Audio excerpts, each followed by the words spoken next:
Halo anak-anak semua, SDN Romo 2, we love smart, powerful. Bagaimana kabar kalian hari ini? Tentunya baik-baik saja ya. Bu Ayu harapkan semua dalam kondisi sehat dan tidak kekurangan suatu apapun. Jangan lupa untuk tetap menjaga protokol kesehatan. Karena PPKM diperpanjang ya sampai dengan 8 Maret, PPKM Mikro, RT, dan RW. Nah, anak-anak, kita kemarin sudah membahas tentang peristiwa-peristiwa bersejarah Republik Indonesia ya, utamanya dalam masa penjajahan, mulai dari bangsa yang datang, penjajahan datang pertama, lalu ada perlawanan kedaerahan, ada juga peristiwa kebangkitan nasional sebagai upaya ini sampai ada Sumpah Pemuda. Nah, sekarang kita akan membahas tentang proklamasi kemerdekaan Indonesia ya. Nah, yang waktu terakhir, jika kamu lihat di bukumu halaman 79 ya. Nah, dulu itu setelah Belanda menyerah kepada Jepang, akhirnya Indonesia berada pada kekuasaan Jepang tahun 1942. Jepang menganggap bahwa Indonesia itu memproklamirkan diri ya, Jepang itu adalah saudara Asia. Jepang itu pelindung Asia dan lain-lain. Nah, kita pun bukan langsung melakukan peperangan, ada juga yang melakukan peperangan, tapi ada juga yang mulai berdiplomasi ya. Nah, pada akhir Juli 1945 di buku kalian, Jepang itu menyetujui kemerdekaan Indonesia itu pada tanggal 7 September 1945. Namun pada tanggal 6 sampai 9 Agustus 1945, ternyata di Jepang sana, di kota Nagasaki dan Hiroshima, dijatuhi bom oleh sekutu. Ya, nah akhirnya hal ini membuat Jepang kalah telak atau kekurangan pasukan, kekurangan kekuatan. Nah, Jepang akhirnya menjanjikan dari yang awalnya 7 September 45 menjadi 24 Agustus 1945. Nah, hal itu berita kekalahan Jepang menyerahkan masyarakat kepada sekutu ini didengar oleh Sultan Syahrir, disiarkan oleh radio internasional dan didengarkan waktu itu oleh Sultan Syahrir. Nah, menjelang peristiwa itu, setelah berita kekalahan Jepang terhadap sekutu, Sultan Syahrir itulah yang mendengar pertama kali lewat radio luar negeri ya, karena dulu radio-radio di Indonesia di-ban, tidak bisa mendengarkan berita dari luar negeri. Nah, saat itu Sultan Syahrir mendengar berita bahwa Jepang menyerah kepada sekutu. Nah, ia pun berpikir, jika nanti kita terlalu lama menunggu dan akhirnya sekutu datang, kemerdekaan Indonesia itu tidak akan diberikan. Akhirnya pada saat itu, Sultan Syahrir ini terkenal sebagai salah satu tokoh muda ya. Mereka langsung menghubungi golongan tua. Saat itu golongan tua ada Bung Hatta dan juga Bung Karno ya yang terkenal untuk segera memproklamasikan kemerdekaan Indonesia. Tetapi apa yang terjadi? Golongan tua masih ingin berunding dengan Jepang, masih menunggu prosesnya, sehingga golongan tua ini tidak sabar gitu, tidak sabar bahwa peristiwa ini atau kita harus segera memproklamasikan kemerdekaan Indonesia. Nah, karena terjadinya perbedaan pendapat itulah, kalian bisa lihat buku kalian halaman 90 ya. Ini ternyata pada tanggal 16 Agustus itu terjadi peristiwa Rengas Dengklok, yaitu penculikan golongan tua oleh golongan muda. Jadi penculik itu bukan berarti disiksa gitu, tidak ya. Maksudnya supaya golongan tua ini tidak terpengaruh oleh Jepang saat itu yang ingin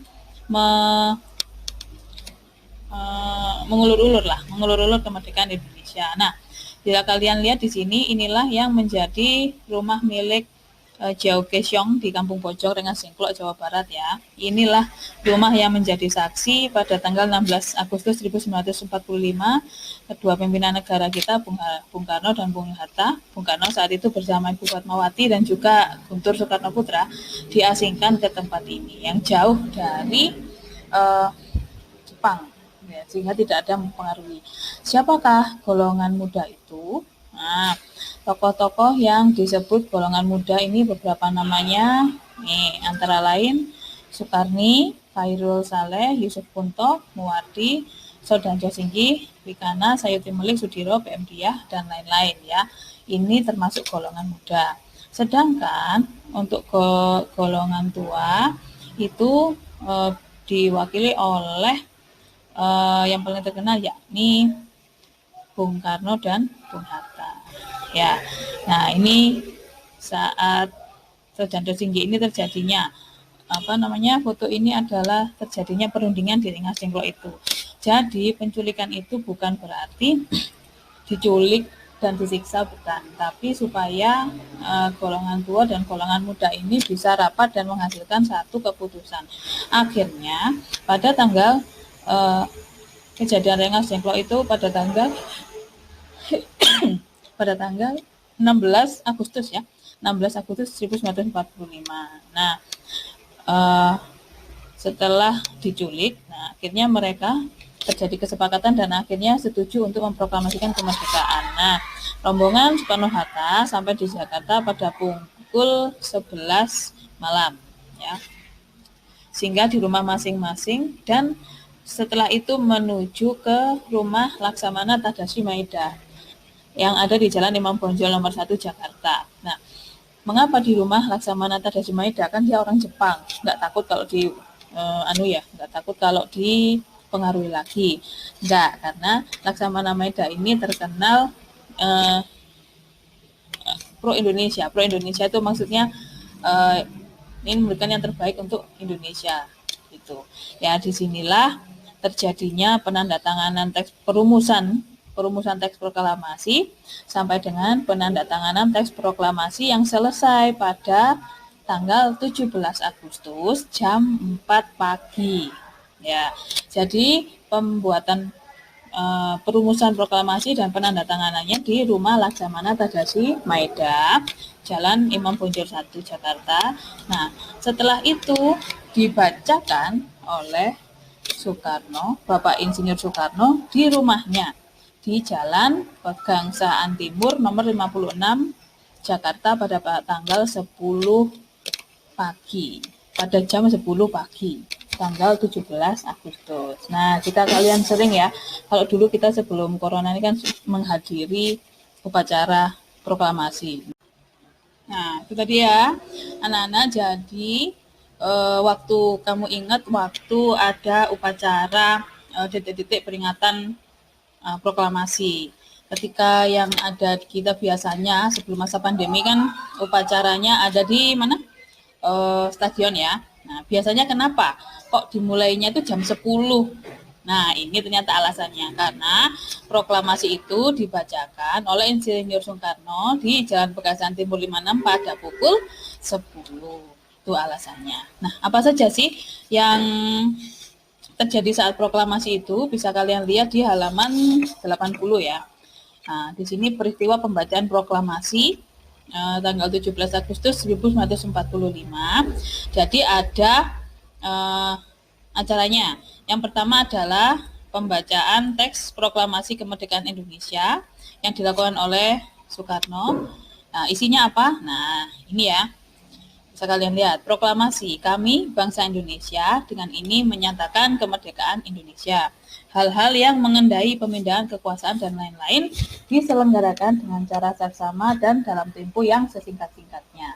Nah, di sini ada Jakarta, hari 17 bulan 8 tahun 05 atas nama bangsa Indonesia Soekarno-Hatta. Nah, ini isinya proklamasi. Setelah dibacakan proklamasi, ada pengibaran bendera merah putih. Bendera merah putih ini dijahit oleh istri dari Bapak proklamator kita, Bapak Soekarno. Istrinya adalah Ibu Fatmawati ya, Ibu Fatmawati, dan yang mengibarkan bendera itu adalah Suhud dan Latif Hendra Diningrat. Suhud dan juga Latif Hendra Diningrat. Ya, setelah itu ada juga sambutan Wali Kota Suwiryo dan Dr. Mawardi. Ini di halaman 80 bisa kalian lihat, 80 dan 81 ya. Itu rangkaiannya. Setelah itu bagaimana ya reaksi rakyat Indonesia terhadap proklamasi ini? Nah, bisa kalian lihat lagi di halaman 90. Yang ini ya. Peristiwa setelah dibacakannya teks proklamasi adalah 1. Penyebaran berita proklamasi kemerdekaan tanggal 17 Agustus itu. Nah, di sini ada yang melalui pamflet, ada pertemuan, menulis di tembok-tembok, lalu ada kantor berita siaran radio ya, kantor berita Antara Syahrudin berhasil menyelundupkan teks proklamasi. Nah, akhirnya bisa disiarkan melalui radio. Lalu berita proklamasi Indonesia dinyatakan di beberapa surat kabar. Ada Suara Asia di Surabaya ya. Lalu pemerintah juga menugaskan para gubernur yang telah dilantik untuk menyebarluaskan berita proklamasi kemerdekaan Indonesia di wilayahnya. Nah, di berbagai daerah juga sudah ada reaksi terhadap proklamasi kemerdekaan Indonesia. Ada salah satunya rapat raksasa di lapangan Ikada, juga ada menegakkan kedaulatan yang terjadi ya. Jadi setelah pengaruhnya apa? Proklamasi terhadap kemerdekaan Indonesia, Indonesia makin bersatu ya. Apakah ini berarti bahwa Indonesia sudah merdeka, berhasil atau bisa